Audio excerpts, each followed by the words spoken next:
Magandang buhay mga soy, gata, gulay, tuyo at isda. Ito yung lulutuin natin.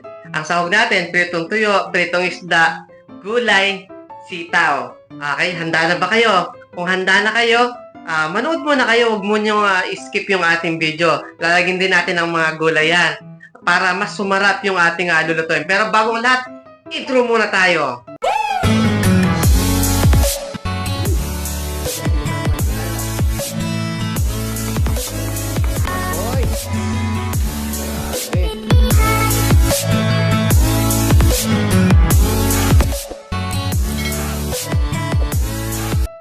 Para sa ulam natin ngayon, nakapag-prito na pala ako ng isda dito. Hindi ko na siya naipakita sa inyo mga soy. Pero, ayan, tuloy-tuloy lang po tayo. Kapag naprito nyo na isda natin, iset aside lang muna natin siya. Okay, hinanda ko na itong chop-chopan natin dyan. Tatagtarin na natin ang ating mga gulay. Maghihimay tayo ng dahon ng sili, okay, ng pechay, may kokomama tayo dyan. Ayun yung tuyo natin. Okay, ayun yung isda natin, ayun yung sitaw. Okay, nakachop na tayo. Ready na tayo para magluto. Mabilisan lang para sa simpleng araw na gagawin natin. Okay? Sa mga hindi pa nakatry ng gantong luto, subukan mo na ngayon. Napakadali lang. So kung mapapansin mo, unti lang yung mantika. Tapos, hindi ko na ganong pinainit yung kawali natin. Kasi, ang pinakasikreto dyan, kapag nagkata ka, huwag mong ganong susunugin yung sibuyas at saka yung luya. Kasi mawawala yung pinakalasa niya. Magkaka-aroma siya, pero nawawala yung matinding lasa niya. Okay, tapos, ilagay mo na, isabay mo na sa paggigisa yung ating sitaw. Ganun lang ka-easy, huwag mo pahirapan yung buhay. Ayan. Ang sunod mo dyan, tubig na. Ayan. Para mabilis lumambot yung sitaw natin.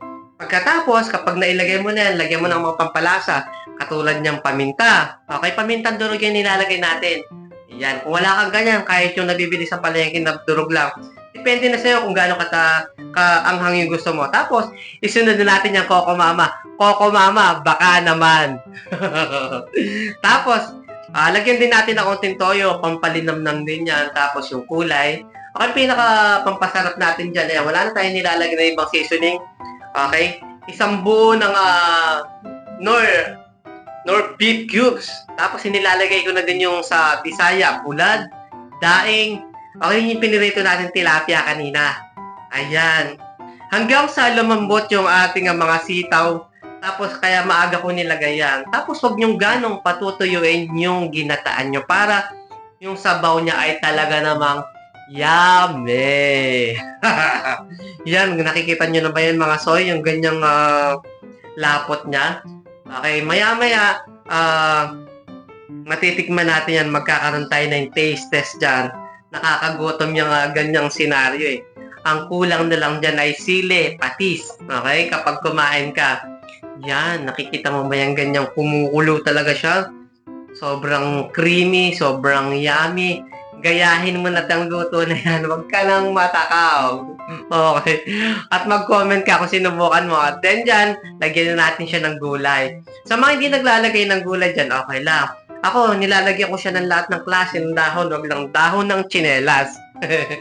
May pechay. Okay, nilalagyan ko rin ng dahon ng sili. Yan. Okay. Tapos, bahagya ko lang siya lulutuin yung mga dahon ng sili. Nilalagay ko lang sa pinakataas para ma-steam lang. Kasi yan, mahilig talaga ako sa mga dahon-dahon. Ayan, ganyan kasarap yan. Hindi na ako makapag-antay matikman yan. Takpan muna natin. Okay, tapos kapag luto na, ayan, patayin nyo na agad yung kalan nyo. Kasi kapag nalanta na yung dahon ng sili, goods na yon. Pwede na. Para wag malabo yung dahon ng sili. Ayan, ito yung ating finished product. Okay, oras na para mag-taste test tayo. Yan, hindi taste test. Gutom na talaga ako eh. Tanghalian na yon. Hindi nyo na ako nakita nag-pray.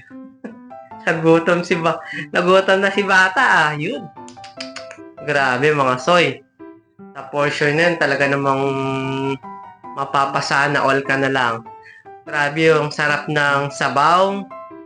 Tapos saglitan lang lutuin yan, hindi ganun nga kalala lutuin yung ating ginataang sitaw na merong isda, na merong pritong tuyo. Yun Yan ang pinakagusto ko dyan. Haba yung pagkaprito niya, malutong. Tapos kapag nilagyan mo ng may gata, grabe. Lalambot yung isda nyo. Tapos sobrang sinipsip niya yung gata nung sabaw. Sobrang sarap niyan, grabe. Kasubukan nyo na kung nasan ka man ngayon, mag-comment ka, ma-inspired ka sana. Lutuin mo rin to, napakabilis lang. Okay, para sa mga bago magluluto pa lang ngayon, yan, kung wala ka na may ibang maisip na lutuin, ayan, sarap. Salamat, thank you, bye-bye!